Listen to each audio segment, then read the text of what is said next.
यवत police स्टेशनच्या हद्दीमध्ये वाखारी या गावाच्या हद्दीत असलेल्या अंबिका कला केंद्रामध्ये 21 जुलै 2025 रोजी रात्री 10:30 ते 11:30च्या दरम्यान एक गनशॉट फायरची घटना घडली होती। त्या अनुषंगानं गेल्या कालपासून या गोष्टीचं रिपोर्टिंग झालं होतं। त्याच्यामध्ये प्रसारमाध्यमं असतील आणि सोशल मीडियाच्या माध्यमातून ही बातमी फिरत होती, परंतु भरपूर ठिकाणी विचारपूस आणि प्राथमिक चौकशी केली असता याच्यामध्ये आम्हाला प्राथमिकदृष्ट्या कुठलीच सकारात्मक माहिती मिळत नव्हती। परंतु आज आम्ही या घटनेची सखोल चौकशी केली असता या कला केंद्रातील एक मॅनेजर, त्यांचं नाव बाबासाहेब अंधारे, यांनी अशी घटना झाल्याचं कबूल केलं आणि सदर व्यक्तीनं या ठिकाणी पोलीस स्टेशन यवत येथे येऊन रितसर 3 इसमांविरुद्ध एक रितसर फिर्याद दाखल केलेली आहे।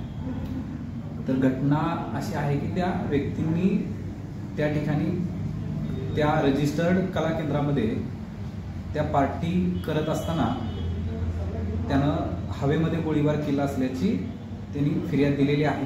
त्या ठिकाणी कोणीही व्यक्ती इंज्युअर्ड झालेली नाही, परंतु हवेमध्ये फायरिंग झाल्याची घटना घडलेली आहे असं त्यांनी सांगितलेलं आहे। त्या अनुषंगाने त्यांनी 3 इसम जे आहेत, ज्यांचं नाव आहे बाळासाहेब मांडेकर, गणपत जगताप आणि चंद्रकांत मारणे, असे 3 व्यक्ती आणि इतर एक अनोळखी व्यक्ती या चौघांच्या विरोधात फिर्याद दिलेली आहे।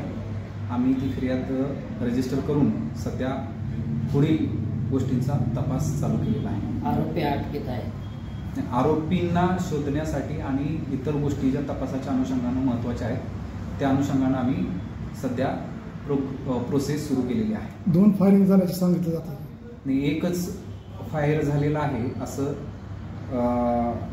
फिर्यादीनं त्या ठिकाणी सांगितलेलं आहे। सीसीटीव्ही फुटेज वगैरे काय ताब्यात घेतलं? त्या ठिकाणचं सीसीटीव्ही फुटेज घटना घडल्यानंतर कालपासूनच आपण या ठिकाणी असणाऱ्या सर्व कला केंद्रांचे फुटेज कालपासूनच आपण जप्त केलेले आहे आणि त्याचंही अनालिसिस चालू आहे। परंतु ते सीसीटीव्ही फुटेज हे त्या रूममधलं नसल्यामुळं ते वेगवेगळ्या ठिकाणचे सीसीटीव्ही आहेत, परंतु पर्टिक्युलर रूममध्ये ते सीसीटीव्ही नसल्यामुळं त्या ठिकाणचं आम्ही घटनास्थळाची पाहणी केलेली आहे आणि इव्हन सीसीटीव्हीचं अनालिसिस सुद्धा चालू आहे।